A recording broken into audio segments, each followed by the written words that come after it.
En esta emisión terminamos la serie especial en que hemos venido dando lectura a la ordenación de las lecturas de la misa, todo esto con propósito de extender la celebración del Domingo de la Palabra de Dios este pasado tercer domingo del tiempo ordinario, un documento litúrgico muy importante que nos ha ayudado a comprender cómo es que están estructuradas, cómo es que están repartidas, seleccionadas las lecturas a lo largo de todo el año litúrgico. Y en esta ocasión concluimos con el capítulo 6, que habla acerca de las adaptaciones, traducciones a la lengua vernácula y confección de la ordenación de las lecturas. Sin lugar a dudas, que un tema muy importante para todas las personas que quieren saber más acerca de la liturgia, que quieren comprender mejor la Santa Misa, no se diga para las personas que tienen participación activa en un equipo litúrgico, en especial quienes ayudan con las lecturas. Así que vamos pues a concluir esta serie especial y esto es lo que dice esta ordenación de las lecturas de la misa. Adaptaciones y traducciones. En la asamblea litúrgica, la palabra de Dios debe proclamarse siempre o con los textos latinos preparados por la Santa Sede o con las traducciones en lengua vernácula aprobadas para el uso litúrgico por las conferencias episcopales según las normas vigentes. Abro paréntesis. Es por lo que llamar o limitar al rito antiguo a decirle, por ejemplo, la misa en latín es incorrecto, porque la misa, bajo el nuevo ordinario, después del Vaticano II, se puede celebrar en latín y de hecho lo que dice aquí esta ordenación de las lecturas de la misa es que las lecturas tienen que proclamarse, dice, siempre o con los textos latinos preparados por la Santa Sede, o, opción B, con las traducciones en lengua vernácula. ¿Te das cuenta? Vamos a continuar. El leccionario de la misa ha de ser traducido íntegramente, sin exceptuar los prenotandos en todas sus partes. Si la conferencia episcopal considera necesario y oportuno introducir algunas acomodaciones, estas deben obtener antes la confirmación de la Santa Sede. Debido al tamaño del leccionario, las ediciones del mismo constarán necesariamente de varios volúmenes, acerca de los cuales no se prescribe ningún género de división. Cada volumen deberá incluir los textos en los que se explica la estructura y finalidad de la parte correspondiente. Se recomienda la antigua costumbre de editar por separado el libro de los Evangelios y el de las demás lecturas del Antiguo y del Nuevo Testamento. Pero si se juzga conveniente, puede editarse por separado el leccionario dominical, en el que podrá incluirse una selección del santoral y el leccionario ferial. El dominical podrá dividirse acertadamente según el ciclo de los 3 años, de modo que cada año se tenga todo seguido. Si se encuentra alguna otra distribución que parezca más apta para el uso pastoral, hay libertad de ponerla en práctica. Junto con las lecturas, deben ponerse siempre los textos de los cantos, pero está permitido hacer unos libros que contengan solo los cantos por separado. Se recomienda que el texto se imprima dividido en estrofas. Siempre que la lectura conste de partes diversas, esta estructura del texto deberá manifestarse claramente en la disposición tipográfica. También se recomienda que los textos, incluso los no poéticos, se impriman en forma de verso para facilitar la proclamación de las lecturas. Abro paréntesis, cuando tú lees en la Santa Misa, te encuentras el leccionario y te encuentras que la historia que vas a leer o la carta que vas a leer no viene de corrido como un párrafo, sino que viene separado en forma de verso y eso ayuda al lector a ir haciendo las pausas necesarias para darle a la lectura la cadencia y el ritmo adecuados. Cuando la misma lectura presenta la forma larga y breve, conviene ponerlas por separado para que pueda con facilidad leerse una u otra. Pero si esta separación no parece oportuna, debe hallarse la manera más conveniente para que uno y otro texto puedan proclamarse sin error. En las traducciones a las lenguas vernáculas no debe omitirse el título que precede al texto. A este título puede añadirse, si se juzga oportuno, una monición que explique el sentido general del fragmento con alguna señal adecuada o con caracteres tipográficos distintos para que se vea claramente que se trata de un texto discrecional. A cada volumen se añadirá oportunamente un índice bíblico de los fragmentos a la manera que se halla en este volumen para que puedan encontrarse con facilidad en los leccionarios de la misa, los textos necesarios o útiles para determinadas ocasiones. Confección de cada lectura en particular. Pon atención porque aquí vamos a ver cómo está dividida cada lectura. Tiene secciones diferentes y cada una tiene un propósito. Vamos a ver. En la ordenación de las lecturas, se propone para cada lectura la indicación del texto.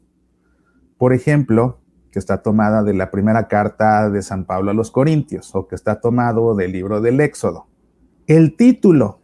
Después de esto aparece una oración, una frase en tinta roja y con cursivas que se llama título.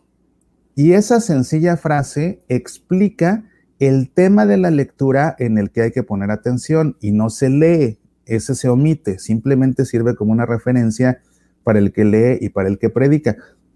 En un momento vamos a hablar de él. Después del título, el incipit. Ahora vemos qué es el incipit, respecto a los cuales hay que advertir lo siguiente. Entonces tenemos la indicación del texto, el título y el incipit. Indicación del texto. La indicación del texto, esto es el capítulo y los versículos, se da siempre según la edición de la Nueva Vulgata, exceptuando los salmos, añadiendo alguna vez una segunda indicación referente al texto original, hebreo, arameo o griego, siempre que haya discrepancia.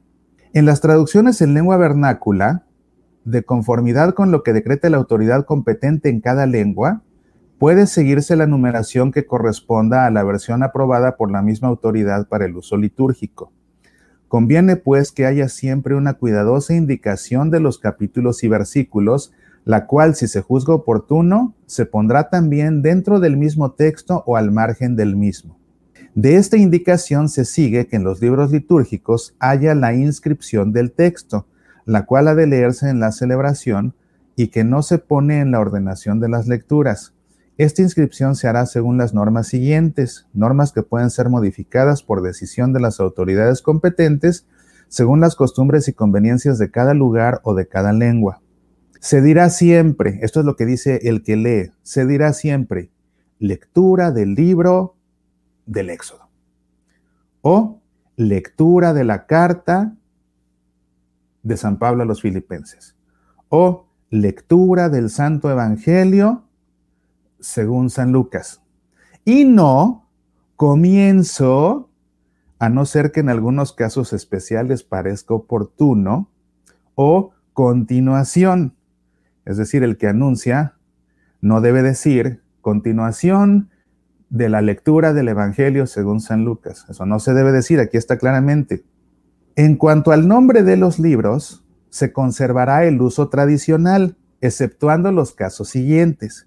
Cuando haya dos libros del mismo nombre, se dirá primer libro y segundo libro. Por ejemplo, primer libro de los Reyes o segundo libro de los Macabeos. O bien, primera carta de San Pablo a los Corintios o segunda carta de San Pablo a los Tesalonicenses.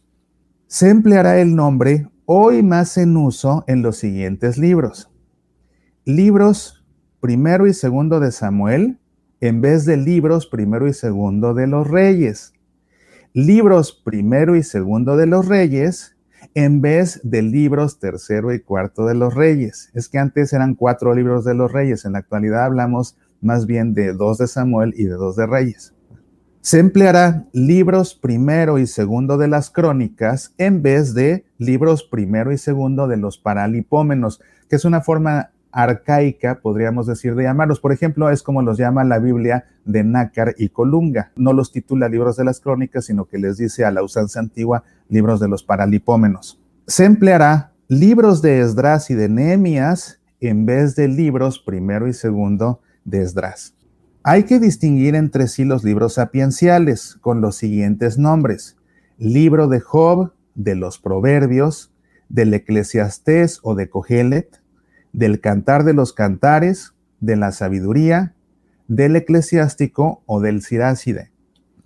En cuanto a los libros que en la Nueva Vulgata figuran entre los profetas, se dirá lectura del libro de Isaías, de Jeremías, de Baruch, y lectura de la profecía de Ezequiel, de Daniel, de Oseas o de Malaquías, incluso en aquellos libros que algunos consideran no verdaderamente proféticos. Se dirá Lamentaciones y Carta a los Hebreos sin mencionar a Jeremías ni a Pablo. Es decir, no se dice, aunque hay quien le atribuye las lamentaciones a Jeremías, no se anuncia como lectura de las lamentaciones de Jeremías, no, simplemente de las lamentaciones.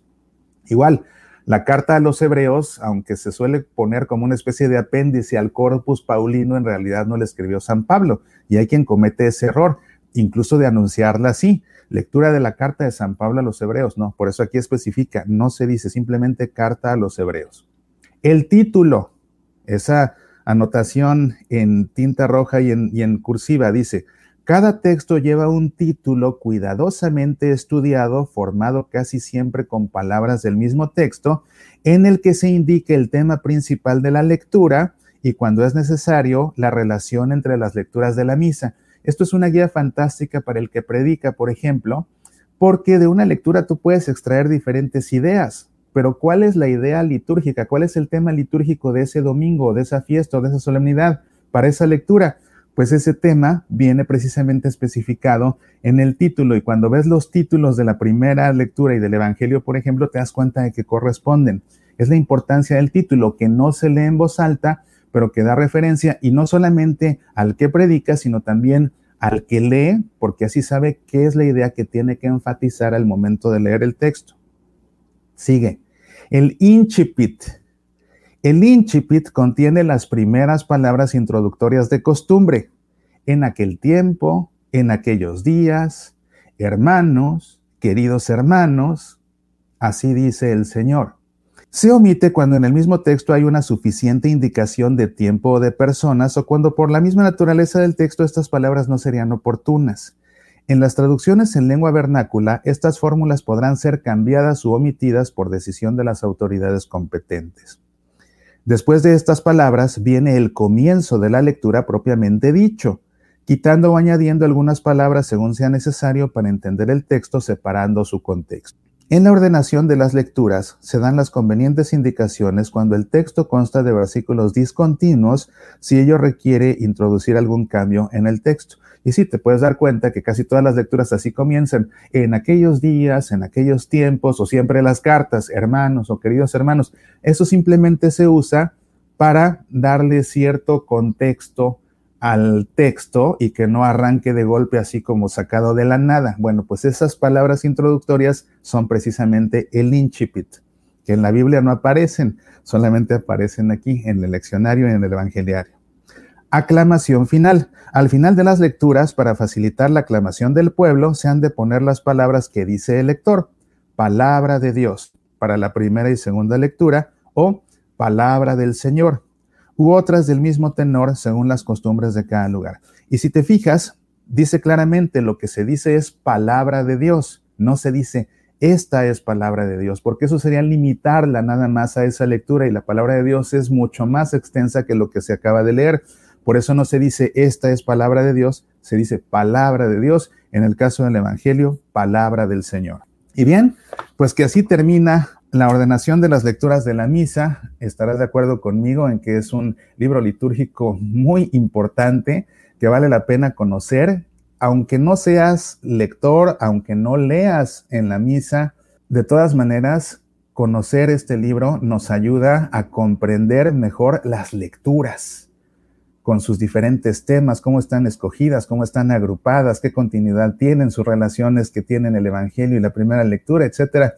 En verdad, si no has escuchado esta serie completa, te invito a que la escuches desde un principio. Aprenderás mucho y te ayudará a comprender mucho, mucho, mucho más la Santa Misa, y en consecuencia a hacer de ella, en este caso a través de la liturgia de la palabra, una experiencia de Dios mucho más plena. Soy Mauricio Pérez. Estas son Semillas para la Vida.